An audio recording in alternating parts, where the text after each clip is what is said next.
Alright, hello people. Thank you for joining this very quick video. Um, as you can see, I have basically a very beautiful airport here, Del Amiga, and as you can see, she's really taking form. And anyway, really, what I wanted to do with this video, is of course drive around, and also discuss more importantly the upcoming A350 recertification. So some of you already know that we have had a extensive amount of time where we've taken out the A350, because there has just been multiple discrepancies and things that we didn't really think through, as well with the A350, in terms of the realisticness we went to, but we didn't actually think that getting that realistic, there would be actual real world problems we'd have to solve. So some of the biggest ones were instability on landing. We found out that was actually because of, on real world planes you get something called adverse yaw, and it creates Dutch rolls, which is actually what you would see on the older version of the A350s, because it had no yaw damper, so it would struggle to keep the center line. Now that we have that system on, damn, people can make landings very easily.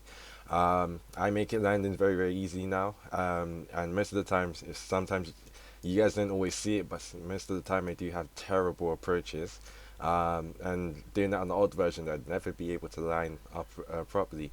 Um, More importantly, of course, I had the chance to work on the fly-by-wire system. I personally think this is one of the best updates on our plane.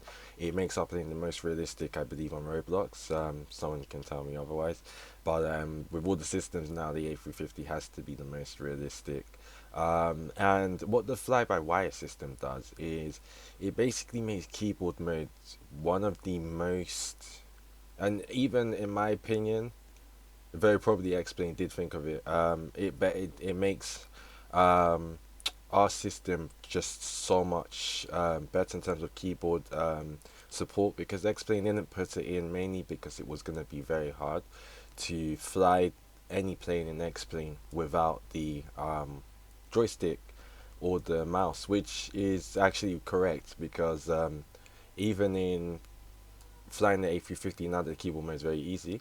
I like to use the keyboard mode only in the air, and coming in for landing, there will be on the plane, on the final version, you'll notice it will automatically switch you back, as I've already spoken. But there are 200 feet to mouse mode. Reason is because around 50 feet the auto trim turns off, so you have no pitch control, of course, for your keyboard mode, and therefore you switch into flare mode. And flare mode is basically on the A350, where the side stick commands full elevator authority. So in air, when you're normal or you don't have that full elevator authority, the stick isn't direct to the elevator. There's no direct relationship there. Of course, when you come into flare mode, because you need that full control, of course, of the elevator. That's where it comes in. So having this fly-by-wire system just makes the plane miles easy to fly. Airbus planes are always supposed to be in trim, and thus having this fly-by-wire system now makes that actually realistic or canon, and which is a great thing. Having the ability to auto trim in air when you feel stiffness, miles better than manual trimming. Because I noticed, of course, no one, no, even I didn't manual trim my planes at all. Um, and thus, of course, it was very hard to fly that A350. Now, I see people landing every day. The new people, they're landing every day. Our test people, we're going to be seeing our first cohort within next week. First two cohorts actually are going to be done with Birth Flight School, so it's a great thing. And what this means for all the other planes, of course, is a more streamlined kit now for the air, at least for the Airbus side of things, because the same Airbus kit will apply to the actual other kits, other planes. So your A320, your A330, your A340, your A380, um, it all applies the same, and your A220. So it's gonna be it's basically saved me a lot more time, um, which is great on that side of things. And now the next thing, of course, is to talk a bit more on this airport. So I have figured out at least how the unit side of things is going to work. So we're going to have only 15 units, and of those 15 units, of course, the price again, I did say it's around 50 to 70 USD. A more finite price will actually come out once um, I'm ready to, of course, sell the airport. I don't think I'll be selling the airport instantly. There might be a 1 month elapse before I start selling it, because again, it's a Eason's main airport now when it comes out. To slightly decommission AHA a bit, so it's that airport goes a bit more down to more regional and small planes. Um, and so yeah, because it's our main airport, we don't want to sell it too much, because we don't want it to be overused. It's a very nice airport in terms of layout. It's very fun to just drive about as well. But it's a very hot airport, and I've always wanted a big airport in Roblox, and sheesh, it's massive. When the design for the airport came in, I immediately really, really wanted an airport that had a very, very big fly-in, flyover, and so it was no brainer to get the flyover here, um, for the airport, of course, and thus it's here, and it's for me just a very nice look on the airport, very nice look, and having the under tunnel embankment as well, um, also very good as well. So anyway, I just wanted to show the new look of the airport. So we've removed that concrete boarding that was surrounding the airport.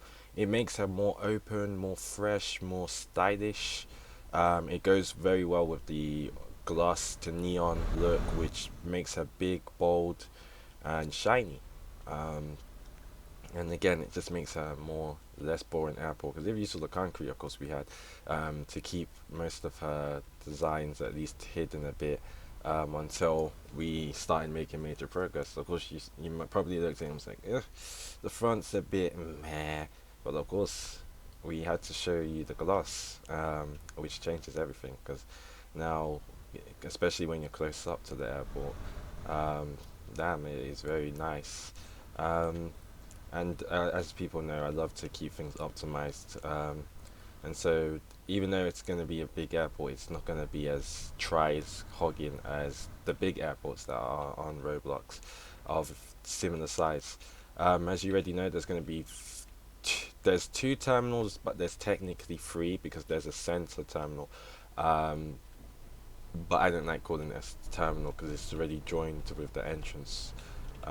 So yeah, it's gonna be really nice. The Eastern Jetways, how I plan to do it is, for each terminal, there's gonna be um, at least 4 Eastern Jetways per terminal, and then the rest will be standalone or scenery props.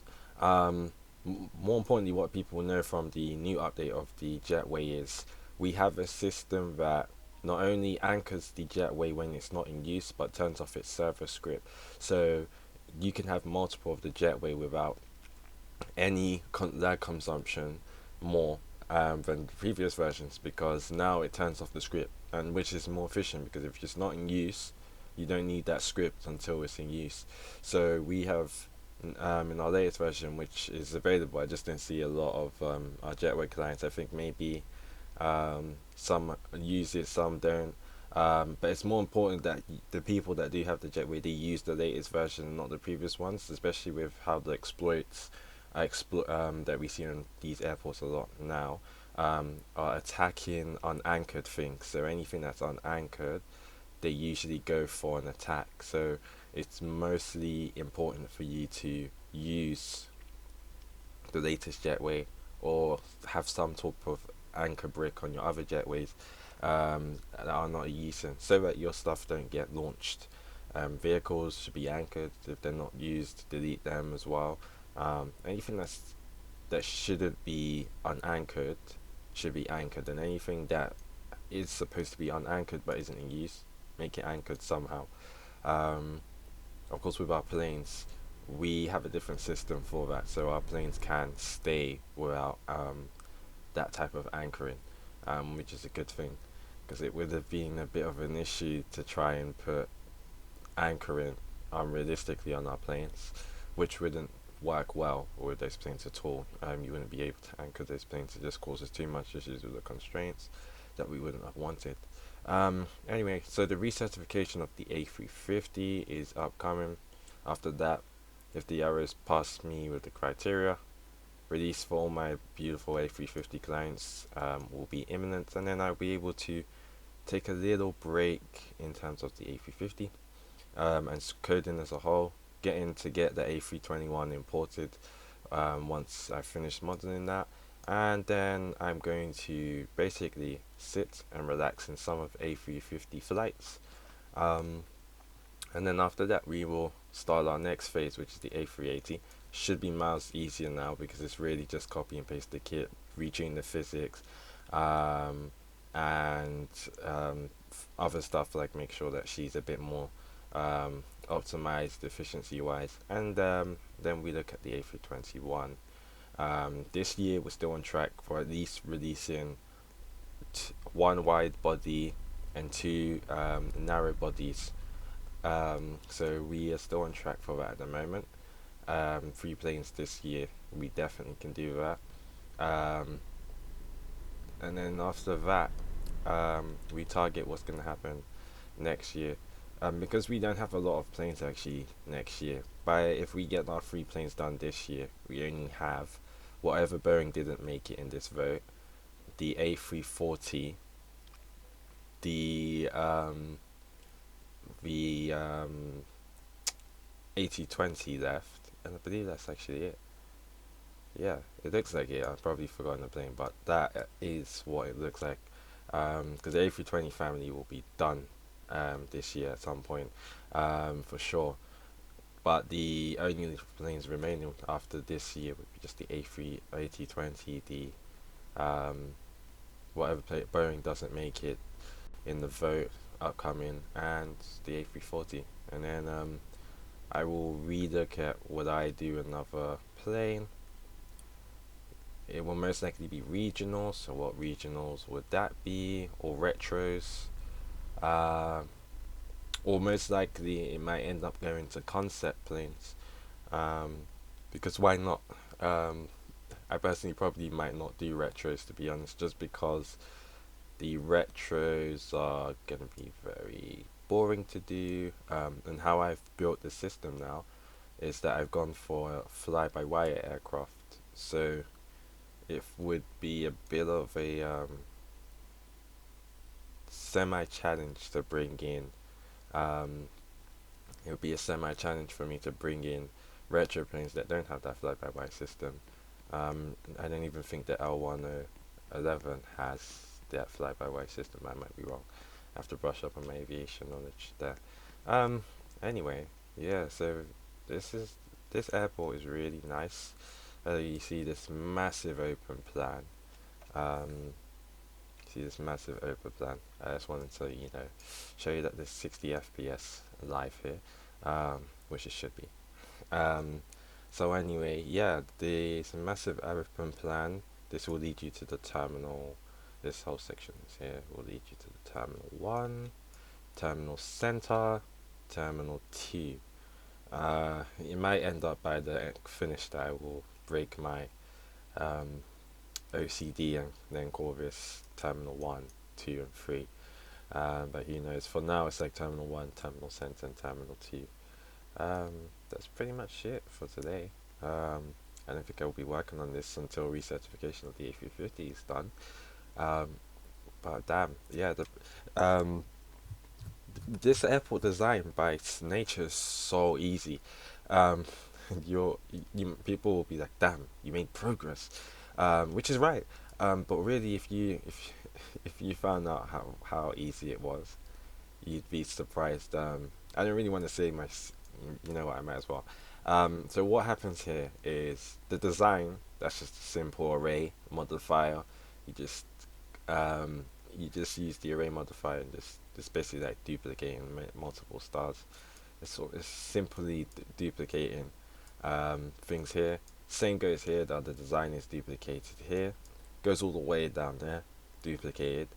Um, the lattice on the front again is duplicated.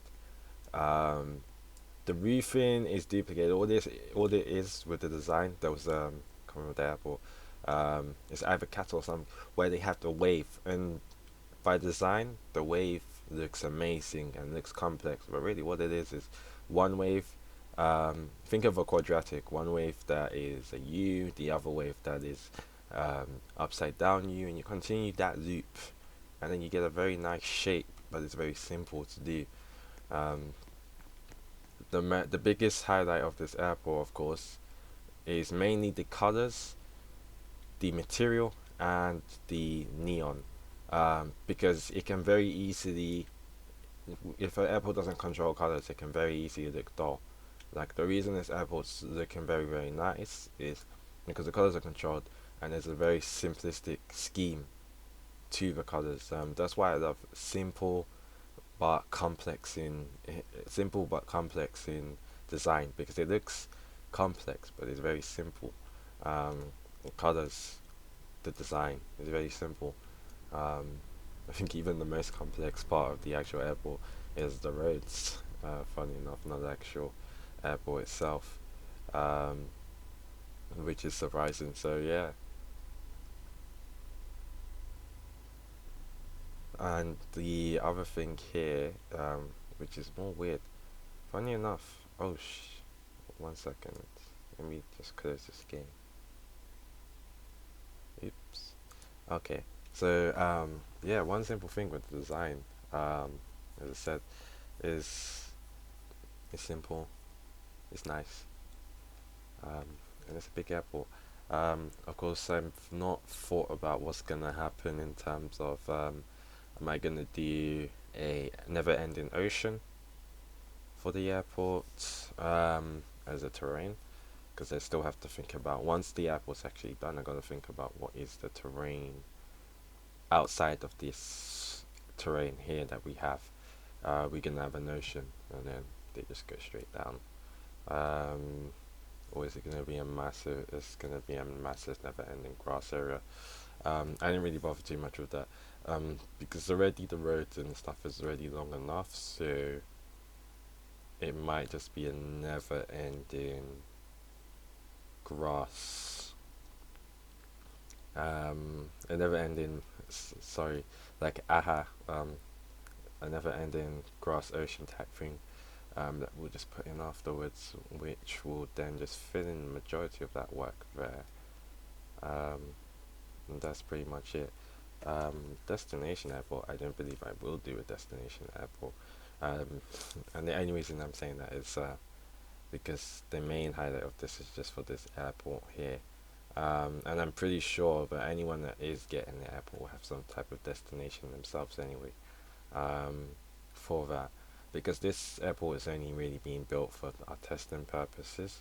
Um, it's actually not really being built. It's being built for people as well, but it's mainly the main reason why it was being built is because capacity at our old airports got too much now.